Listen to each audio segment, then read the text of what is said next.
यह कहानी उस समय की है जब पंडित या ब्राह्मण भगवान गौतम बुद्ध से धर्म, ईश्वर, आत्मा और धर्म पर सवाल पूछने के लिए भगवान गौतम बुद्ध के पास हमेशा आया जाया करते थे। भगवान गौतम बुद्ध से ज्ञान पाने या ज्ञान पर मुकाबला करने के नियत से उनके पास बहुत से ब्राह्मण आते रहते थे। ऐसे ही एक दिन एक ब्राह्मण गौतम बुद्ध से निम्न वार्ता और धम्म मार्ग के परिचय के लिए तथागत के पास आता है और वह ब्राह्मण तथागत से पूछता है, तथागत, आप सब लोगों को यह बताते हैं कि आत्मा नहीं है, स्वर्ग नहीं है, और तो और आप ये भी कहते हैं कि पुनर्जन्म भी नहीं है, क्या यह सत्य है? तथागत कहते हैं, आपको यह किसने बताया कि यह सब कही गई बातें मैंने बताई है? ब्राह्मण बोलता है, नहीं, ऐसा मुझे किसी ने नहीं बताया।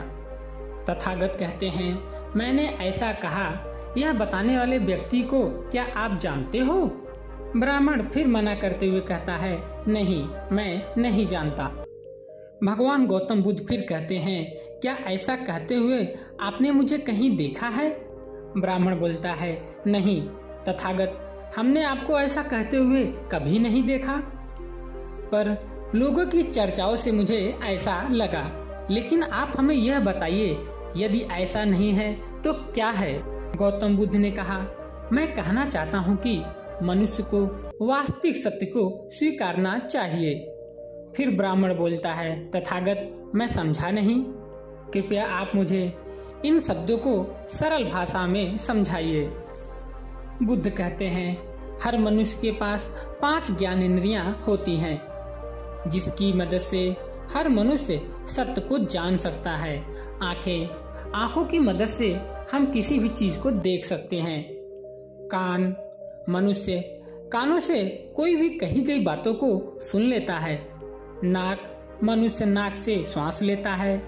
जीभ, जिससे हर मनुष्य स्वाद लेता है। और अंतिम में 5वां त्वचा, जिससे मनुष्य किसी भी चीज को महसूस कर सकता है। इन 5 ज्ञानेंद्रियों में से 2 या 3 ज्ञानेंद्रियों की मदद से कोई भी मनुष्य सत्य को जान सकता है। ब्राह्मण कहता है, तथागत, कैसे? कृपया करके आप मुझे फिर से सरल भाषा में समझाइए, मैं कुछ समझा नहीं। तथागत कहते हैं, मनुष्य आंखों से पानी को देख सकता है, लेकिन वह पानी ठंडा है या गर्म, इसको जानने के लिए मनुष्य को उसे अपने त्वचा से स्पर्श करना ही पड़ेगा। वह पानी मीठा है या खारा, यह जानने के लिए उसे जीभ का उपयोग करना ही पड़ेगा।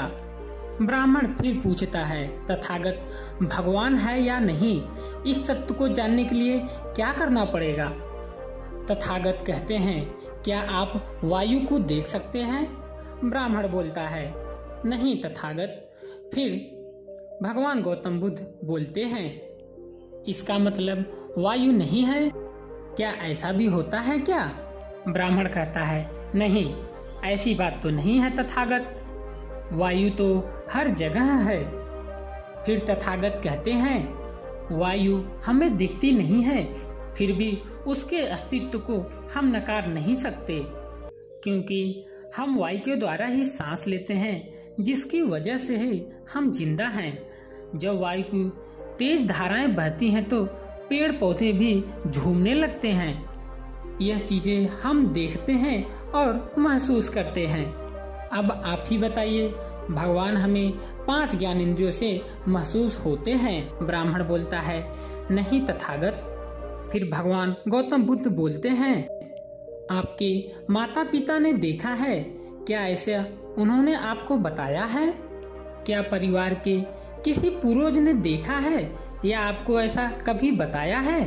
फिर ब्राह्मण कहता है, नहीं तथागत। फिर भगवान गौतम बुद्ध कहते हैं, मैं फिर यही कहता हूँ, जिसे आज तक किसी ने देखा नहीं, जिसे हमारी 5 ज्ञानेंद्रियों ने कभी महसूस नहीं किया, वह सत्य नहीं है। इसलिए ऐसे चीजों के बारे में सोचना व्यर्थ है।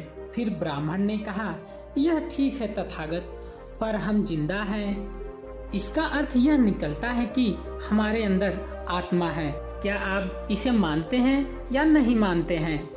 बुद्ध कहते हैं, अच्छा आप मुझे बताइए, मनुष्य मरता है, इसके बारे में आप क्या कहेंगे? ब्राह्मण जवाब देता है, शरीर से जब आत्मा बाहर निकल जाती है तो मनुष्य मर जाता है। तथागत कहते हैं, इसका मतलब तो यह होता है कि आत्मा नहीं मरती है। ब्राह्मण बोलता है, नहीं तथागत, आत्मा अमर है। फिर भगवान गौतम बुद्ध कहते हैं, आप कहते हैं आत्मा अमर है, आत्मा कभी नहीं मरती, तो फिर हमको आप बताइए, आत्मा शरीर को छोड़ती है या शरीर आत्मा को छोड़ता है? ब्राह्मण फिर तथागत को कहता है, तथागत, आत्मा शरीर को छोड़ती है, शरीर आत्मा को नहीं छोड़ता। बुद्ध ने कहा, आत्मा शरीर क्यों छोड़ती है? फिर ब्राह्मण कहता है, जीवन जब खत्म हो जाता है तो आत्मा शरीर को छोड़ देती है। फिर गौतम बुद्ध कहते हैं, यदि ऐसा है तो फिर मनुष्य को कभी मरना नहीं चाहिए। बीमारी, दुर्घटना या कोई घाव लगने के बाद बिना उपचार के जीना चाहिए। बिना आत्मा की इजाजत के बिना मनुष्य नहीं मर सकता। तब ब्राह्मण कहता है, आप सही कह रहे हैं तथागत, लेकिन मनुष्य में प्राण है, इसके बारे में आप क्या कहेंगे? भगवान गौतम बुद्ध कहते हैं, क्या आप दीपक जलाते हैं? ब्राह्मण कहता है, हाँ तथागत। फिर भगवान गौतम बुद्ध कहते हैं, दीपक यानी एक छोटा सा दिया, उसमें तेल और तेल में बाती तथा उसे जलाने के लिए अग्नि चाहिए। क्या मैं सत्य हूँ या असत्य? ब्राह्मण कहता है, हाँ तथागत, आप सही कह रहे हैं। गौतम बुद्ध ने कहा, मुझे बताइए, बाती कब बुझती है? ब्राह्मण कहता है, तेल खत्म हो जाने के बाद तथागत। गौतम बुद्ध फिर कहते हैं, और? ब्राह्मण कहता है, तेल है और बाती खत्म हो जाती है तब भी दिया बुझ जाता है तथागत। फिर बुद्ध कहते हैं, इसके साथ साथ तेज हवा के चलने से, बाती पर पानी डालने से या दिया टूट जाने से दीपक बुझ सकता है। बुद्ध कहते हैं, अब मनुष्य के शरीर को भी एक दिया समझते हैं, जिसमें प्राण मतलब अग्नि यानी ऊर्जा। इस संसार में सजीवों का देह 4 तत्वों से मिलके बना हुआ है। पृथ्वी अर्थात घंडू पदार्थ अर्थात मिट्टी, दूसरा द्रव रूपी पदार्थ यानी पानी, स्नेह और तेल, तीसरा वायु अनेक प्रकार के हवाओं का मिश्रण, चौथा तेज अर्थात ऊर्जा, ताप और उष्णता। इसमें से पदार्थ यदि अलग कर देंगे तो ऊर्जा और ताप का निर्माण होना रुक जाएगा, मनुष्य निष्क्रिय हो जाएगा और इसे ही मनुष्य का मृत्यु कहते हैं। इसलिए आत्मा भी भगवान की तरह अस्तित्वहीन है। यह सब चर्चा व्यर्थ है, इसकी वजह से धम्म का समय व्यर्थ हो जाता है। ब्राह्मण कहता है, जी तथागत, तो फिर बताइए धम्म क्या है और आखिर इसका उद्देश्य क्या है? फिर भगवान गौतम बुद्ध कहते हैं, धम्म का मतलब अंधेरे से प्रकाश की ओर ले जाने वाला मार्ग। धम्म का उद्देश्य मनुष्य के मृत्यु के बाद, धम्म का उद्देश्य मनुष्य के मृत्यु के बाद मृत्यु तक कैसे जीवन को जीना है, इन सभी का मार्गदर्शन करना है। जीवन के सूत्रों को समझना और उनके उपयोग से जीवन से दुख को दूर करने का मार्ग ही धम्म है। प्रकृति के नियमों की समझ और उसके जीवन के दुखों का समाधान है धम्म। प्रकृति की पूजा से धम्म नहीं, धम्म जिज्ञासाओं को काल्पनिक या धार्मिक कहानियों द्वारा मानना नहीं, धम्म को जानने या खोजने का नाम ही विज्ञान है। धम्म का आधार अनुभव है, धम्म को जानने के बाद मानने में है, बल्कि किसी आस्था में नहीं। धम्म मानव और जीव को सहारा बनाने में है, धम्म अपना सहारा खुद बनने में है, ना ही किसी देव कृपा के इंतजार में बैठे रहने में है। हमारे जीवन में सुख दो प्रकार के होते हैं, एक जो प्राकृतिक होते हैं और एक मानव निर्मित होते हैं। प्राकृतिक दुख को रोकने के लिए तो ईश्वर के पास भी इसका कोई समाधान नहीं है, वो भी इसे रोकने में असमर्थ है। तो फिर ईश्वर भक्ति क्यों? धम्म मानव निर्मित दुखों का समाधान है, क्योंकि हमारे इस जीवन में प्राकृतिक दुख एक बड़े से तालाब के समान है, पर एक मानव निर्मित द्वारा दुख एक समुद्र के समान होता है। इसका अर्थ यह निकलता है कि दुखों का सबसे बड़ा हिस्सा मानव निर्मित है। जैसे समाज में जातिगत बंटवारा, असमान आर्थिक बंटवारा, गलत राजनीति, गलत व्यक्तिगत आदतें, बीमारियां, धार्मिक सोच, चलन दमन आदि।